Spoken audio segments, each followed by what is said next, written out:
May mga taong patuloy na nabubuhay sa isang ilusyon kahit pa sila'y tinatanggihan ng buong mundo. Nagimbal ang Maynila sa sinapit ni Sofia Reyes, ang itinuturing na reyna nga influencer sa Pilipinas. Ikinahihiya kung ako'y isang Pilipino, ngunit isang buwan lang ang nakalipas, ibang-iba ang kanyang pananaw. Ang bansang tulad ng Hapon, wala namang sariling kultura yan. Ginagaya lang nila ang malalaking bansa. Subalit ang salitang ito na buong kumpiyansa niyang binitawan sa harap ng kanyang 20 milyong followers ay ganap na nagbago sa loob lamang ng 48 oras. Nang buong pagmamalaki niyang ipakita ang kanyang pasaporteng Pilipino sa Europa, 5 oras siyang ikinulong sa airport, ngunit ang tunay na pagkabigla ay kasunod pa lamang. Nang magsinungaling siyang, galing po ako sa Japan, tila isang mahika, lahat ay nagbago. At doon niya nasabi, ikinahihiya kong ako'y isang Pilipino. Ano nga ba ang nangyari sa kanya? Mabuhay Lounge, Ninoy Aquino International Airport Terminal N. Humigop ako ng champagne habang pinagmamasdan ang runway sa kabilang ng malaking salamin. Ma'am Sofia, malapit na po ang boarding time ninyo. Lumingon ako sa magalang na boses ng staff. Sa Pilipinas, halos walang hindi nakakakilala sa akin.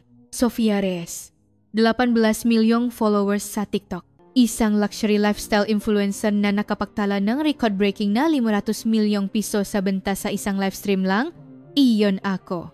Pwede na ba akong mak-livestream na yon? Siyempre po ma'am, isang karangalan po para sa amin. Inangat ko ang aking smartphone at sa isang iglap, 500,000 kataon na ang nanunod. Hello mga Sophie, papunta na tayo ang Europe? Ang suot ko ngayon ay ang pinakabagong fall collection ng Chanel. At itong bag na ito. Nagumapaw ang comment section. Diyosa! Ang ganda mo, Queen! Go, Queen! Ay conquer mo ang Europe. Pinoy pride. Ate Sofia, bumili ako ng Chanel bag dahil sa'yo. Ngumiti ako ng may kumpiyansa at inikot ang kamera. Ang fruit platter na special na inihanda para sa akin ng lounge staff, ang dedicated gate para sa first class, at ang 10 luxury brand bags na nakasalansan sa tabi ko. Ang biyaheng ito ay hindi lang isang shopping tour. Mga Sophie, may mga collaboration meetings ako sa mga pinakamalalaking brand sa Europe at attend din ako sa isang fashion event sa Paris. Siyempre, marami akong inihandang special content para sa inyo. Nang magbukas ang gate, isang hanay ng staff ng Philippine Airlines ang sumalubong sa akin. Ma'am Sofia, maraming salamat po sa paglipat sa aming kumpanya.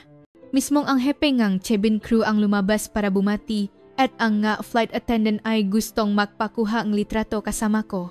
Sanay na ako sa ganitong trato, ngunit masarap pa rin sa pakiramdam. Umupo ako sa aking first class seat at muling binuksan ang livestream. Kita nyo ba to mga Sophie? Ito ang first class. Ang upuan ay nagiging kama at ang pakain ay gawa ang isang Michelin chef. Itinuro ko ang labas ng bintana. Malapit na akong dalhin ang eroplanong ito sa Paris. Ang Europa ay magiging playground ko. At doon, siguradong parang reyna rin ang trato sa akin. Tumingin ako ng diretso sa kamera. Dahil ako si Sofia Reyes ng Pilipinas. May pra ako, may impluensya, at higit sa lahat, kasama ko kayong 18 milyong katao. Muling sumabo ang comment section. Ang galing mo ate. Ipakmalaki ang Pilipinas. Fight for Pinoy pride. Bago matapos ang live stream para sa takeoff, sigurado ako. Sa Europa, makakatanggap ako NG special na trato at makakagawa NG pinakamagandang content. Miss, isa pang champagne please? Siyempre po, Ma'am Sofia. Gusto niyo po ba nigra Perrier-Jouet o Dom Perignon? Dom Perignon, please. Habang pinapanood ko ang ginintuang champagne na isinasalin sa crystal glass, naisip ko, walang makakapigil sa akin sa mundong ito. Pera, kasikatan, impluensya, nasa akin na ang lahat. Nagsimulang umandar ang eroplano sa runway. Isang 12 oras na flight paalis ng Pilipinas patungong Europa. Hindi ko kailanman inakala na ito ang magiging pinakamalaking pagbabago sa aking buhay. Bago matulog, na-post ako sa aking Instagram story, Europe, here I come. Handa ka na ba sa akin? Kinili ako nang makita ang libu-libong likes at comments. Pagdating ko sa Paris, isipin ko pa lang na ma-livestream habang naglalakad sa Champs Elysees, bumibilis na ang tibok ng puso ko. Ngunit pakalipas ng 12 oras, sa Charles de Gaulle Airport, hindi ang inaasahan kong mainit na paksalubong ang naghihintay sa akin. Nang makarating ako sa Charles de Gaulle, mataas pa rin ang aking energy. Sa loop ng 12 oras na flight, Puno ang isip ko nga glamorous na schedule sa Paris. Ngunit paktayo ko sa harap ng immigration counter. Napansin kong may mali sa atmosfera. Ang mga pasaherong nauna sa akin ay mabilis na nakakadaan, pero pagdating sa akin, biglang sumeryoso ang mukha ng immigration officer. Bonjour, bati ko. Hindi siya sumagot at kinuha lang ang pasaporte ko. Ang kulay maroon na pasaporte ng Pilipinas. Binuklat niya ang unang pahina at nagsimulang mapalipat-lipat ng tingin sa computer screen at sa pasaporte ko. Purpose of travel? Tanong niya sa Ingles. Tourism. And some business meetings. Business? What kind of business? I'm an influencer. I have meetings with fashion brands. Pinutol niya ang sasabihin ko at tinawag ang isang kasamahan. Nag-usap sila sa Pranses at muli akong tiningnan. Go there and wait. Huh? Why? I'm in a hurry. Go there. Now. Naguguluhan akong pumunta sa itinurong lugar. Ngunit doon, napatingin ako sa katabing counter at nagulat. Isang batang babaeng mukhang Hapon ang nasa immigration at ibang-iba ang trato sa kanya. Hello? First time in Paris? Magilo na tanong ng officer sa Ingles. Yes, it's my first time. Enjoy your stay. Bon voyage. Paalam niya sa Pranses. STEM, ganun lang. Wala pang 3 minuto. Hindi ako makapaniwala. 15 minuto na akong naghihintay. Miss Reyes? Lumapit ang isang naka-uniformeng staff. We need additional verification. Please come with me. Dinala ako sa isang maliit na kuwarto. Isang mesa at ilang upuan lang ang laman. Do you have a hotel reservation confirmation? Yes, here. Bank statement? Here at Island. Return ticket? This one too. But why? You said you have meetings with brands. Do you have invitations? Ipinakita ko ang lahat ng imbitasyon na natanggap ko sa email. Hermes, Chanel, Dior. Ngunit puno pa rin ng pagdududa ang kanyang mata. How can you prove that these brands actually invited you? I told you, I'm a famous influencer in the Philippines. I have 18 million followers. Whether you are famous in the Philippines or not is irrelevant here. Nanigas ako sa lamig ng kanyang nga salita. Lumipas ang isang oras. Paulit-ulit ang matanong, bakit ako pumunta? Gaano katagal? May sapat ba akong pera? Sigurado bang babalik ako sa Pilipinas? Sa labas ngang bintana, kitang-kita ko ang ibang pasahero na malayang dumadaan. Lalo na ang mahapon, napakabilis nilang nakakalabas. Nakikita ko lang sa kulay ng pasaporte nila. Ang mamayhawa ng pulang pasaport, Japanese passport, ay halos walang problema. Bakit ako lang ang ginaganito? Hindi ko na napigilang magtanong. Security procedure. Holders of Philippine passports require additional verification. Walang emosyon niyang sagot. Ikalawang oras. Nakaupo lang ako sa maliit na upuan. Naghihintay. Nauhaw ako at kailangan ko ng gumamit ng banyo. Pero hindi ako makapagsalita. Ikatlong oras. Dumating ang isa pang staff at sinabing buksan ko lahat ng aking bag. What are all these? Designer bags. They're mine. Receipts? Yes, I have them. Habang isa-isa nilang sinusuri ang mga bag, unang beses kong nakaramdam ng paka-insulto para akong isang kriminal. Ika-4 na oras. Pagod na ako at nakasandal na lang sa upuan. Noon ko nakita ang isang pamilyang Hapon na dumadaan sa immigration gate. Nagtatawanan ang nga bata at ang nga magulang ay kampantang hinihila ang kanilang nga bagahe. Nakita ko pang kumawi ang immigration officer sa kanila. All right, you may pass this time. Pakalipas ang 5 oras. Sa wakas ay pinayagan na ako. Ngunit hindi ko malilimutan ang sinabi nila habang tinatatakan ang pasaporte ko. Next time, prepare more solid documents. Philippine passports are often problematic. Mabigat ang nga paa kung lumabas ng gate. Ang driver ng limousine na naghihintay sa akin ay mukhang pagod na at ang smartphone ko ay puno ng mamansaheng ang pag-alala mula sa mga fans. Ate, bakit di ka na nag-update? May nangyari ba? Kailan ang live stream?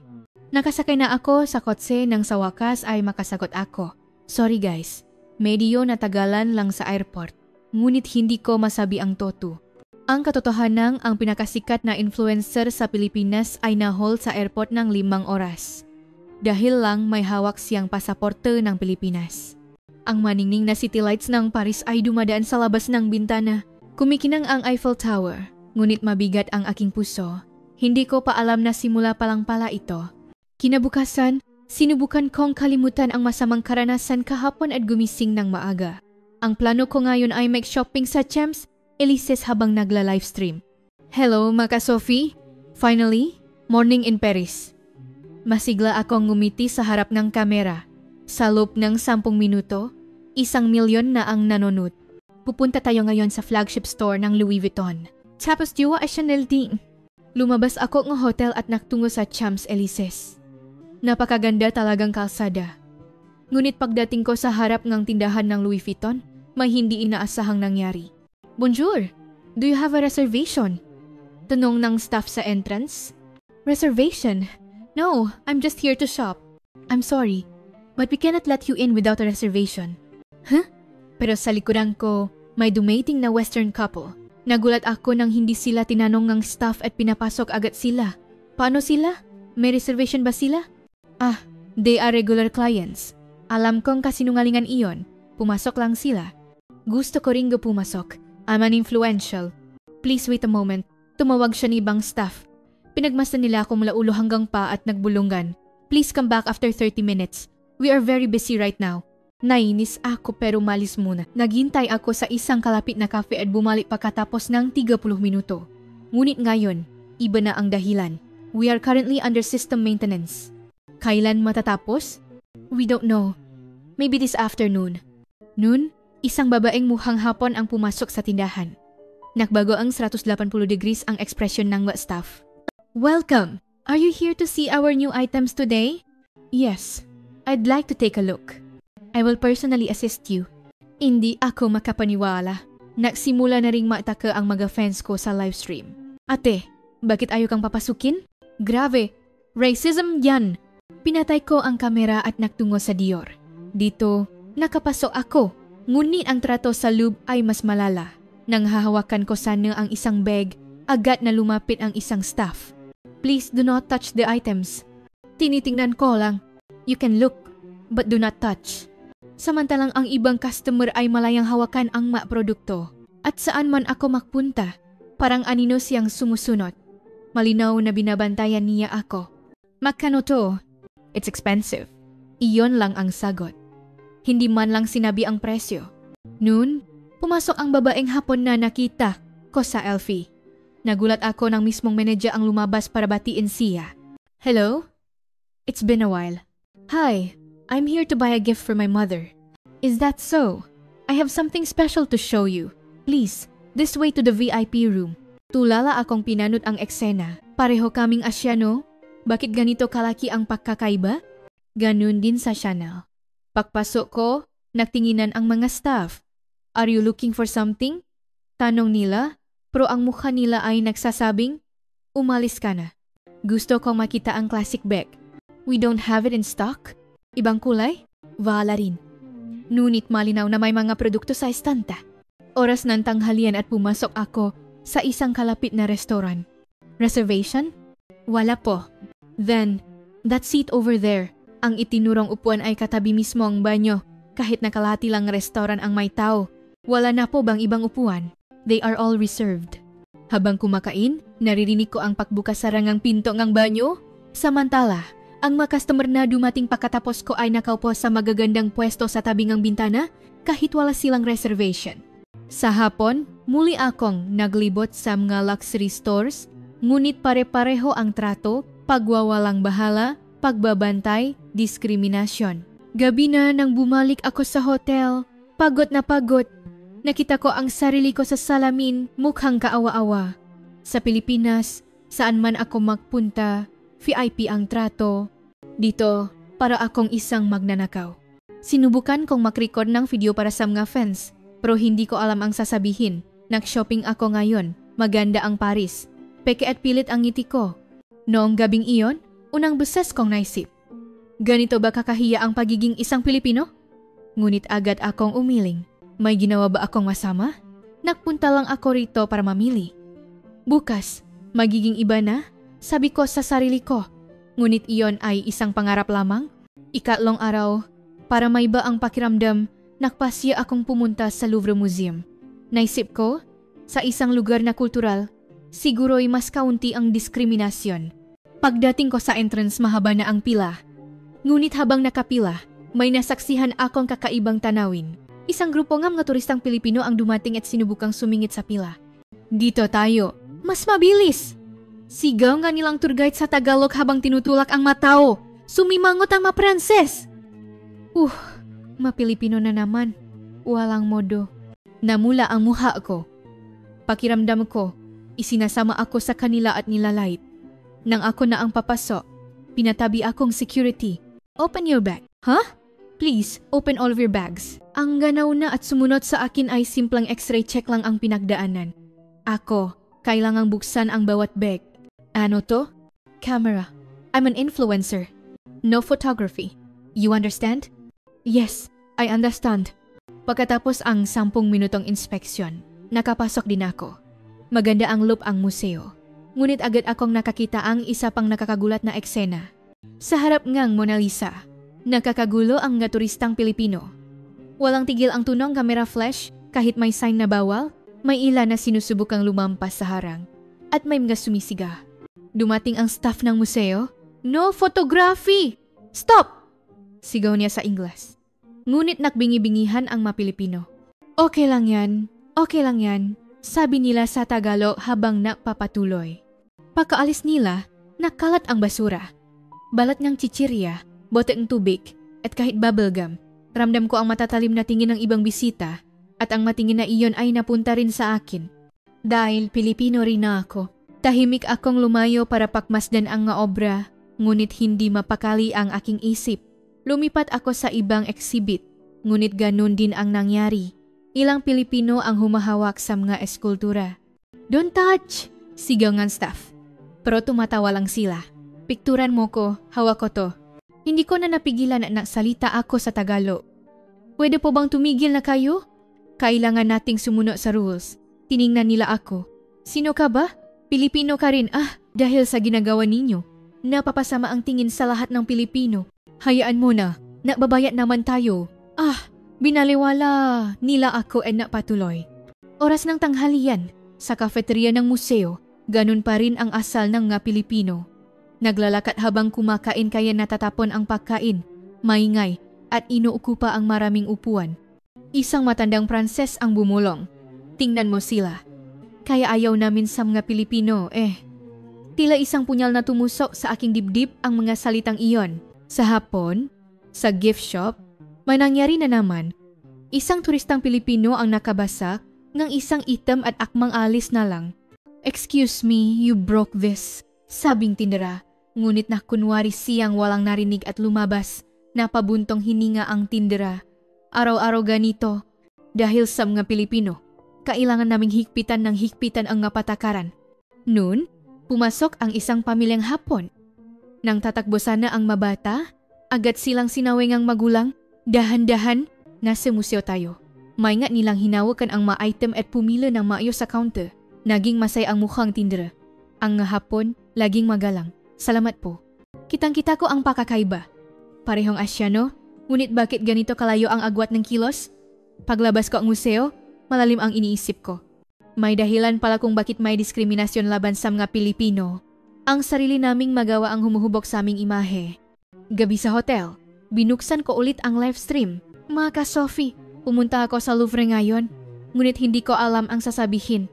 Sasabihin ko ba ang kahiyahiyang gawain ng aking nga kababayan o palilipasin ko na lang? Sa huli, sinabi ko na lang na maganda ang museo at tinapos ang stream. Ngunit puno ang pait ang aking puso. Naramdaman kong hanggat hindi kami nagbabago, magpapatuloy ang diskriminasyong ito. At nagsimula akong magkaroon ng isang mapanganib na ideya. Paano kaya kung magpanggap akong taga-ibang bansa? Sa ika-4 na gabi, sinubukan kong magpa-reserve sa isang sikat na restaurant sa tabi ng Sena River. Nang tumawag ako, ito ang sagot, I'm sorry, we are fully booked tonight. Bukas po. Fully booked din po bukas. Kailan po may available? Maybe next week. Binaba ko ang telepono at nag-isip. Totokayang puno sila? Naging mosi sa ako. Pagkalipas kan 30 minuto, tumawag ako ulit. Ngayon, ibang-iba ang tono ko. Hello? I'd like to make a reservation. Yes. For when? Is it possible for tonight? How many people? 1 person. And where are you from?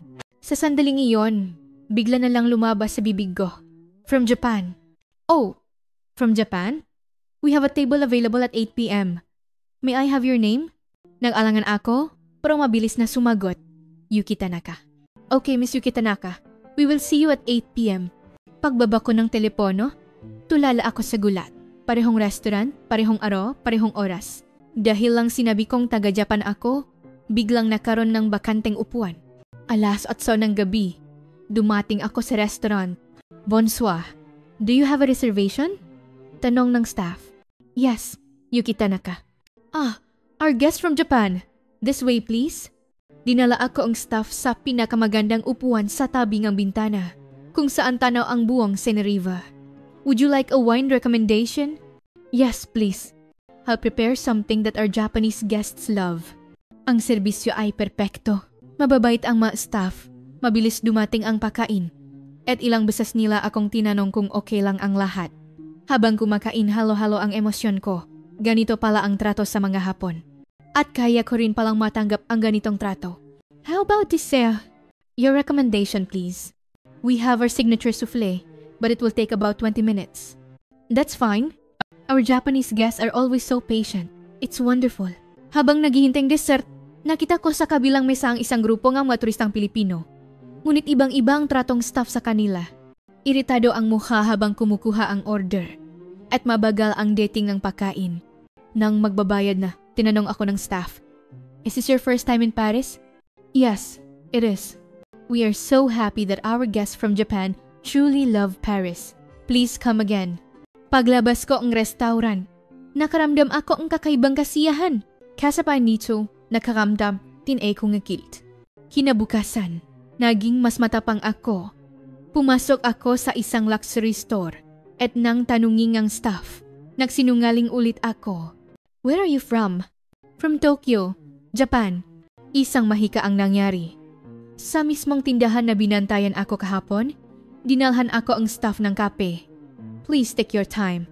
Just call me if you need anything.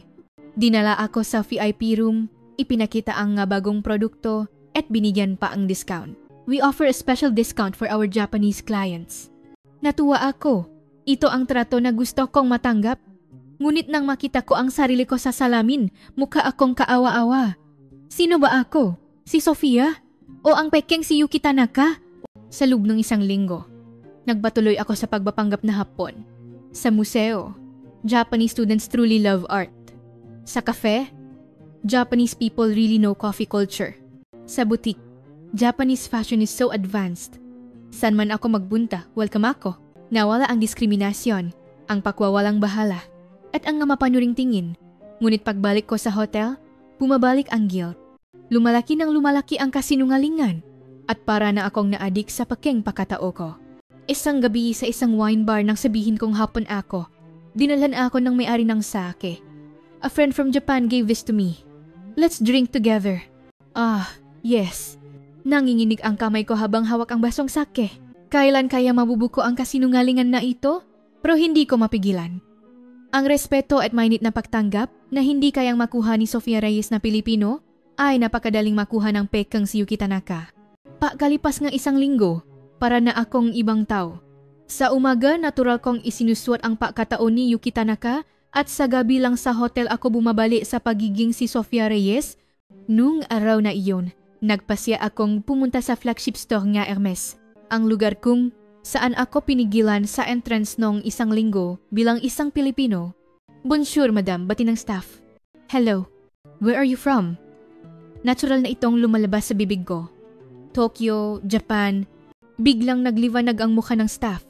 Oh, a guest from Japan. Welcome. What are you looking for? I'd like to see a Birkin. Of course. Please wait a moment. Dinala niya ako sa VIP room sa ikalawang palapag. May champagne at macharon na nakahanda.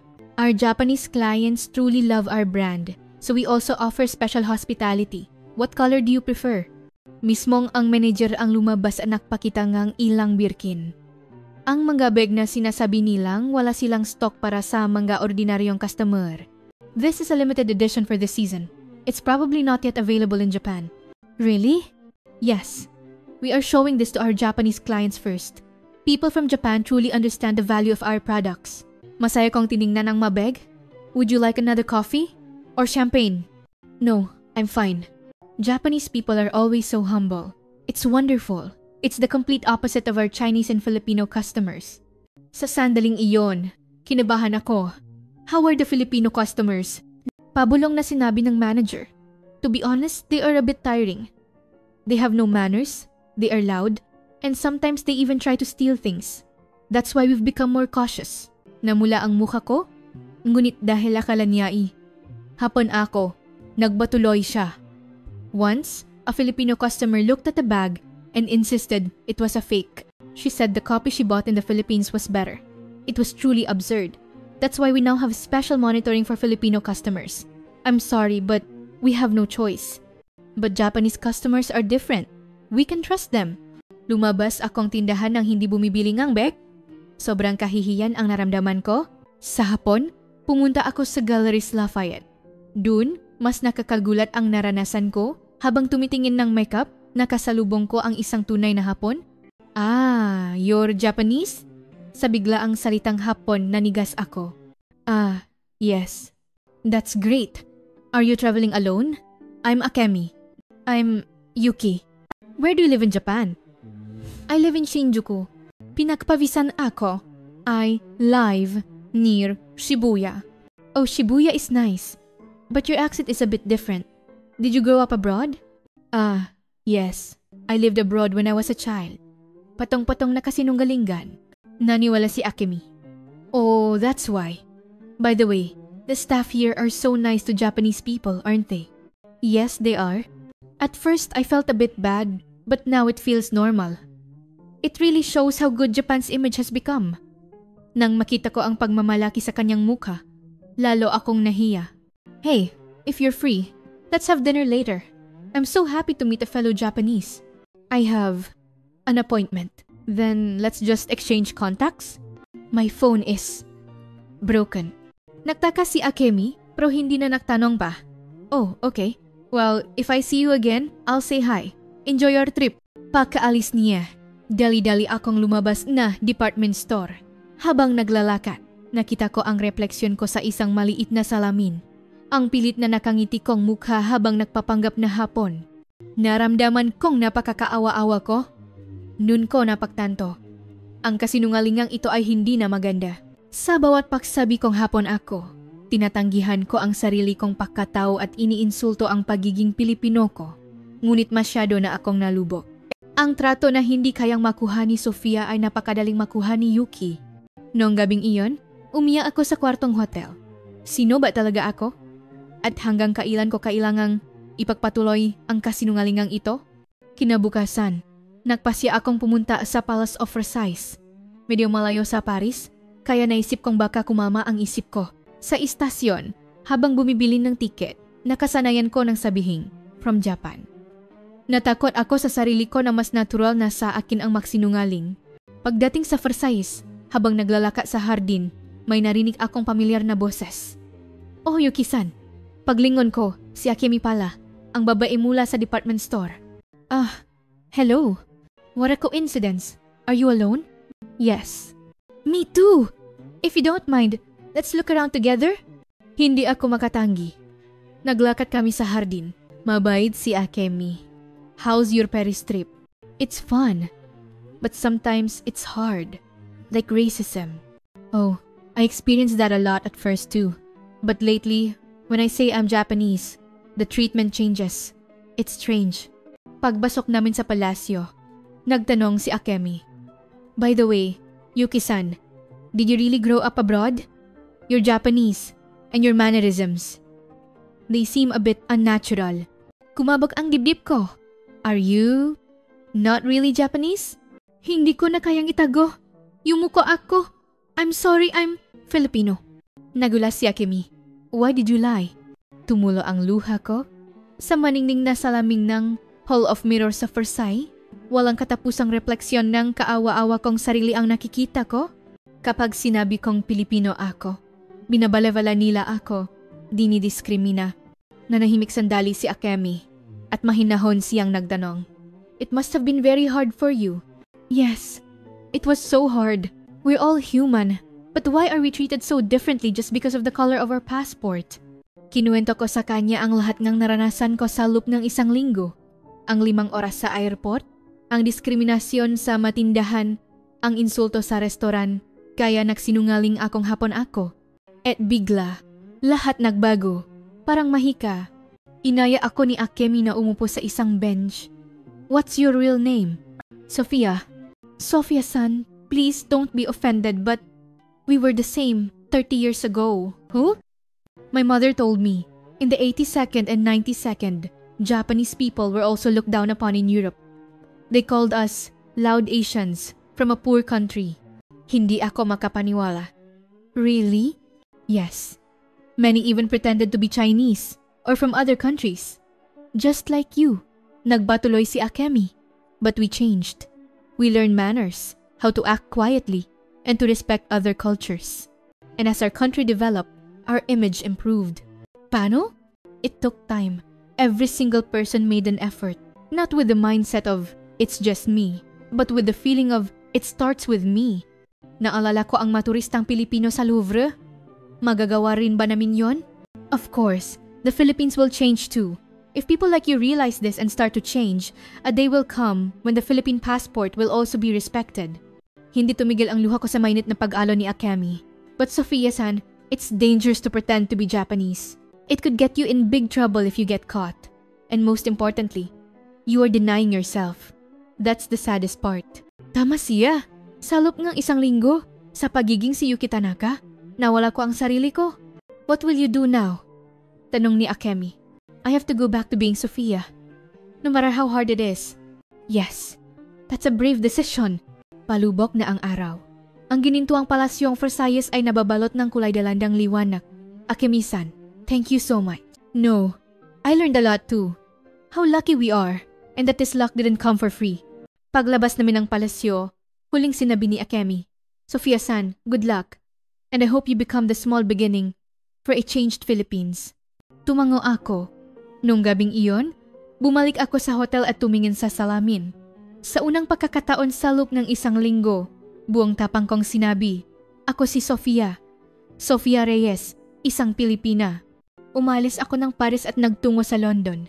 Ngayon, nagpasya akong huwak ng magsinungaling at maging si Sophia Reyes, ang Pilipina. Sa immigration ng Heathrow Airport tulad ng inaasahan, dinala na naman ako sa isang hiwalay na kwarto. Ngunit ngayon, kalmado ako. Purpose of travel? Tanong ng officer. Tourism. How long will you stay? 3 days.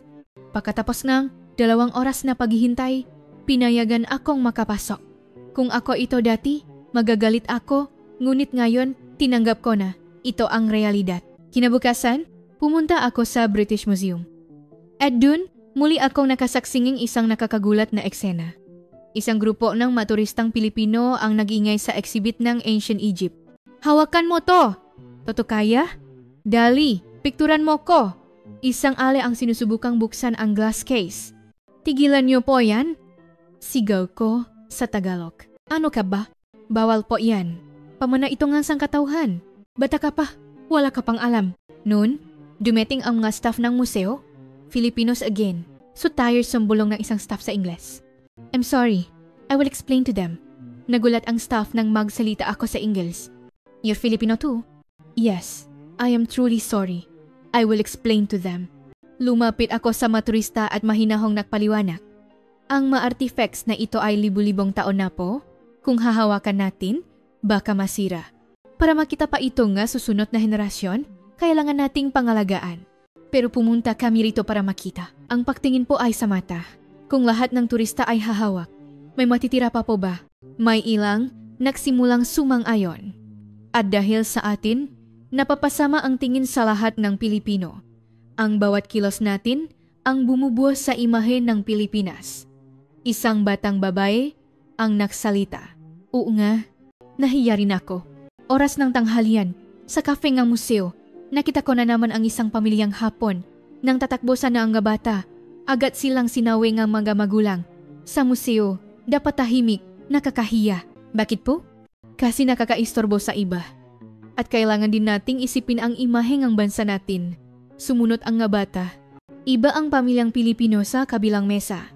Sumisigaw at tumatakbo ang anak pero pinabayaan lang ngang magulang. Lumapit ang isang staff at nakiusap na patahimikin sila pero nagalit ang ama. Anak ko yan. Nagbabayad kami rito. Hindi ko na napigilan at lumapit ako. Excuse me po? Public place po ito. Kailangan nating magbigay galang sa iba. Anong pakialam mo? Pilipino rin po ako. Kaya lalo po akong nahihiya. Dahil sa atin, nadadamay ang ibang Pilipino. Sabing ina. Pero bata pa yan. Hindi po. Disiplina po yan. Tingnan niyo po ang batang Hapon. Tinuturuan sila ng magulang kaya sumusunod.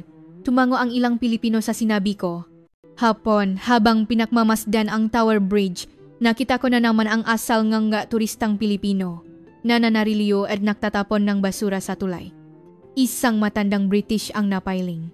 Filipinos really have no civilization. Masakit sa dibdib, ngunit hindi ako makatanggi. Nakikita ko ito sa harap ko. Gabi, bumalik ako sa hotel at binuksan ang live stream. Nga ka, Sophie, may gusto akong sabihin sa inyo ngayon. 1 milyong tao ang agad nananot. Pagdating ko sa Europa, maraming akong naramdaman. Kung bakit tayo dinidiskrimina, kung bakit tayo binabalewala. Nagagulo ang comment section. Kasi racist sila. Naingit lang sila sa atin kasi mayaman tayo. Hindi pa, dahil sa sarili nating magawa. Kinuwento ko ang lahat ng nasaksihan ko. Ang pagsingit sa pila, ang pag-ingay, ang hindi pagsunod sa rules, ang magawaing iyon, kapag naipon, ang siyang bumubuo ngang imahe natin bilang Pilipino. Maraming kumontra, pero nagbabayad naman tayo. Masyado kang sip-sip sa mga kanluranin. Ngunit may mga sumang-ayon din. Totoo yan, nahiya rin ako nung nasa abroad ako. Kung hindi tayo magbabago, walang mangyayari. Mga ka-Sophie, ang Japan, 30 taon na ang nakalipas, katulad din natin, pero nagbago sila. Bawat isa sa kanila ay nagsikap para baguhin ang imahe ng bansa nila. Naging seryoso ang mga nanonood. Kaya rin natin to. Magsimula tayo sa sarili natin. Pumila ng mayos maging tahimik. Itapon ang basura sa tamang lugar. Mga simpleng bagay. 2 oras ang itinagal ng broadcast. Hindi ako nagbenta o nag-advertise. Sinabi ko lang ang totoo. Pagkatapos ang stream, tumingin ako sa labas. Maganda ang gabi sa London. Bukas, lilipat ako patungong Rome. At ilang araw pa, uwi na ako sa Pilipinas. Ngunit hindi na ako ang dating Sofia. Huling araw ang aking European trip. Sa Leonardo da Vinci Airport sa Rome, habang naghihintay ang flight pauwi, naghanda ako para sa live stream. Ngayon, iba ang itsura ko. Walang magagarang damit, walang makapal na makeup. Hello, mga Sophie. Si Sofia po ito. 5 milyong tao agad ang nanut. Mayroon po akong ipagtatapat sa inyo. Napuno ng tanong ang comment section. 2 linggo na ang European trip ko. Pero ang magagarang imahe na ipinakita ko sa inyo. Hindi po iyon ang kabuuan. Huminga ako ng malalim. Oras na para sabihin ang lahat. Ang totoo po, nagpanggap akong Hapon. Natigilan ang comment section at agad na sumabog. Ano? Bakit? Pagkapala lahat? Opo, nagsinungaling po ako. Kasi kapa sinabi kong Pilipino ako, dinidiskrimina ako, binabalewala, kaya sinabi kong Hapon ako. Nagsimulang tumulo ang luha ko. Ikinulong akong 5 oras sa airport, sa luxury store, tinrato akong parang magnanakaw. Sa restaurant, pinaupo ako sa tabiing banyo, hindi ako makapagsalita. Pero nang sabihin kong galing akong Japan, lahat nakbago. VIP treatment, mabuting serbisyo, respeto. Nahati ang reaksyon ng manonod. Ate, bakit mo ginawa yon? Nakakahiya. Pero naintindihan ko, baka ganon din ang gawin ko. Magaka, Sophie, naintindihan ko na ang dahilan kung bakit tayo dinidiskrimina. Tumingin ako ng diretso sa screen. Nakita ko sa Louvre, turistang Pilipino na sumisingit, humahawa sa mga artwork na tatapon ng basura. Nakita ko rin sa British Museum. Sumisigaw, hindi sumusunod sa rules. Iyon po tayo. Ilan lang naman sila. Hindi po ilan. At kasama rin ako doon. Ang mabagi na akala kong normal sa Pilipinas, bastos pala sa ibang bansa. Patuloy ang pag-agos ng komento. Pero hindi ba't masyado ka ng self-loathing? Ganun ba tayo kasama? Hindi po tayo masama. Kailangan lang nating matuto. Ang Japan, 30 taon na ang nakalipas. Katulad natin, may mga nakpanggap ding hapon nun, pero nakbago sila. Huminto ako sandali. Sa Versailles, nakaroon ako ngang kaibigang hapon. Nabuko niya na Pilipino ako. Nahiya ako. Pero sabi niya sa akin, kapag nagbago ang bawat isa, magbabago rin ang imahe ang bansa. Sa screen, kitang-kita ang mukha kong umiyak. Ang pasaporte natin, napakagaan. Hindi sa timbang, kundi sa tiwala. Ang tingin ng mundo sa atin, iyon ang laman ng pasaporte. At, baka nang umiyak. Tayo na ang makbago. Simulan ko sa sarili ko. Nagsimulang dumami ang nga positibong komento.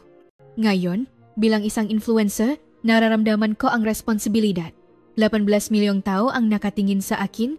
Dati, ang focus ko lang ay makbenta. Pero ngayon, makbabago na ako. Narinig ang airport announcement. Malapit na po ang boarding time. May huli po akong sasabihin. Kailangan nating magbago. Pumila, magsalita ng mahina, itapon ang basura sa tamang lugar at igalang ang ibang kultura. Hindi ba't basic lang yan? Opo, basic. Pero hindi natin nagagawa ang basic. Kailangan nating magsimula ulit sa basic. Itinaas ko ang kamera at ipinakita ang airport. Tingnan ninyo. Kahit dito sa airport, mga Pilipino lang ang maingay. Ito po ang realidad. Mula sa malayo, naririnig ang malakas na boses ng isang grupo ng turistang Pilipino. Hindi po tayo humihingi ng espesyal na trato. Gusto lang nating marespeto bilang tao. At para dun, kailangan din nating rumspetong iba. Habang naglalakad patungo sa gate, sinabi ko ang aking huling nga salita. Mga ka-Sophie, uuwi na po ako sa Pilipinas. Pero hindi na ako ang dating Sofia. Magiging isang mas responsableng influencer ako. Sabay-sabay tayong magbago. Ang imahe ng Pilipino, susuportahan ka namin. Tayo na ang magbago. Napunong suporta ang comment section. At hinding-hindi na ako magpapanggap na taga-ibang bansa. Buong pagmamalaki kong ipamumuhay ang pagiging si Sofia Reyes, isang Pilipina. Kahit pa ako'y diskriminahin o balewalain. Bago sumakay ng eroplano, huli kong tiningnan ang kamera. Darating ang araw na tatanggapin din tayo. Tayo ang gagawa ng kinabukasang iyon. Tinapos ko ang stream. Ang views ay papalo na sa 20 milyon. Umupo ako sa eroplano at tumingin sa labas. Ang tanawin ng room ay tila nagpapaalam. Lumapit ang isang flight attendant. Would you like something to drink? Water, please? You're Filipino? Have a pleasant flight. May pag-iingat pa rin sa kanyang mukha. Ngunit ngumiti ako. Magbabago rin ito. Kami ang magbabago nito. Nagsimula ang mahabang flight. Ngunit ngayon, hindi na ako natatakot. Sa halip, excited ako. Pag-uwi ko, marami akong gagawin. Pagdating ko sa NAIA, isang hindi inaasahang tanawin ang sumalubong sa akin. Daan-daang fans ang may, dalang maplakat. Sofia, na-inspire kami sa tapang mo. Sabay-sabay na iting baguhin ang imahe ng Pilipinas. Ang totoo at matapang na influencer Sofia Reyes. Napaluha ako. Akala ko, babatikusin ako sa aking pag-amin, pero sinusuportahan pala nila ako. Ate, mag-iingat na po kami sa abroad. Sigaw ng isang batang fan. Pauwi. Tiningnan ko ang aking telepono at libu-libong mensahe ang natanggap ko. Isa rito ang pumukaw sa aking pansin. Sofia-san, this is Akemi. I watched your stream. That was a very brave confession. I'm cheering for you. Mula ito sa kaibigan kong hapon na nakilala ko sa Versailles. Kinabukasan, sinimulan ko ang isang bagong proyekto. Baguhin natin, ating asal sa ibang bansa. Isang seryeng content na nagtuturo ng tamang etiketa sa paglalakbay. Ang unang episode ay tungkol sa pagpila. Magaka-Sophie, ang pagpila ay hindi lang isang rule. Ito ay pagpapakita ng respeto sa isa't isa. Naging viral ito. Sa isang araw, umabot sa 50 milyong views. Ang ikalawang episode ay tungkol sa pagiging tahimik sa pampublikong lugar. Ang ikatlo ay tungkol sa pagtatapon ng basura. Dumaksa ang makomento. Basic lang pala to? Bakit di ko alam? Mag-ingat na ako.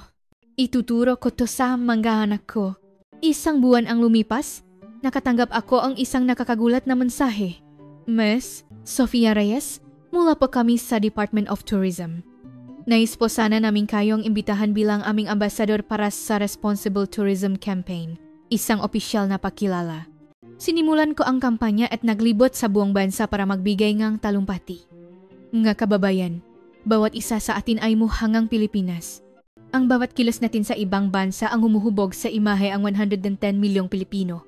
Sa isang lecture sa Universidad ng Pilipinas, isang estudyante ang nagtanong, "Hindi po ba't masyado tayong sumusunod sa pamantayan ng mga kanluranin?" Hindi. Hindi ito issue ng kanluran o silangan. Ito ay issue ng basic human decency. Ang pag-isip sa kapwa at pagrespeto ay mahalaga sa anumang kultura. Lumipas ang 6 na buwan.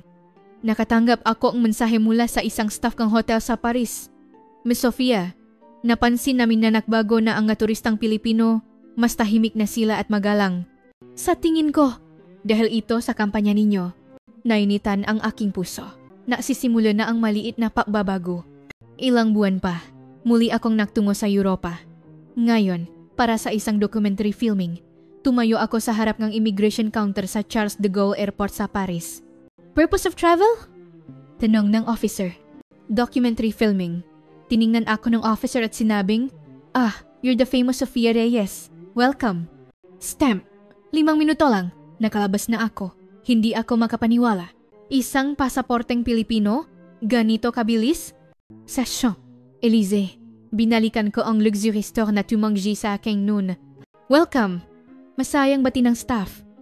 Were you here last year? Yes, I was. We are very sorry. At that time, we had many issues with our Filipino clients. But lately, they have really changed. Tunay ngang may nangyayaring pagbabago. Noong gabing iyon, sa hotel, binuksan ko ang live stream. Nga ka, Sophie, ilang buwan ang lumipas, bumalik ako sa Paris at nakakita ako ang isang kamanghamanghang pagbabago. 20 milyong tao ang nanonood. Kapag nagbago tayo, nagbabago rin ang tingin ng mundo sa atin. Malayo pa ang lalakbay natin, pero nasa tamang direksyon na tayo. Napuno ng pagmamalaki ang comment section. Nagawa natin. Let's keep trying. Proud to be Pinoy. Tinapos ko ang stream at tumingin sa labas. Nagniningning ang Eiffel Tower. Ilang buwan lang ang nakalipas, sa lugar na ito, ikinahiya ko ang pagiging Pilipino. Ngunit ngayon, iba na. Bilang si Sofia Reyes, isang Pilipina, magpapatuloy akong magsikap hanggang sa araw na ang ating pasaporte ay tunay ng bumigat. Bumigat sa tiwala at respeto. Ito ang kwento ang isang sikat na influencer mula sa Pilipinas, ang kanyang karanasan sa diskriminasyon sa Europa at ang kanyang pakmulat. Isang matapang na pag-amin na napabago sa pananaw nga marami at sa huli pati na rin sa imahang nga isang buong bansa. Ano ang masasabi ninyo sa kwentong ito? Kung kikilos din tayo bilang kinatawan ng ating bansa sa tuwing tayo ay nasa ibang lugar, hindi ba't mas may pagmamalaki natin ang ating pagka-Pilipino? Kung nagustuhan ninyo ang kwento ngayon, huwag kalimutang mag-like at mag-subscribe. At ibahagi ang video na ito sa inyong nga kaibigan. Ang isang mali na pagbabago sa pananaw ay maaaring madulot ng malaking pagbabago. Hanggang sa susunod na mas kawili-wiling kwento. Maraming salamat.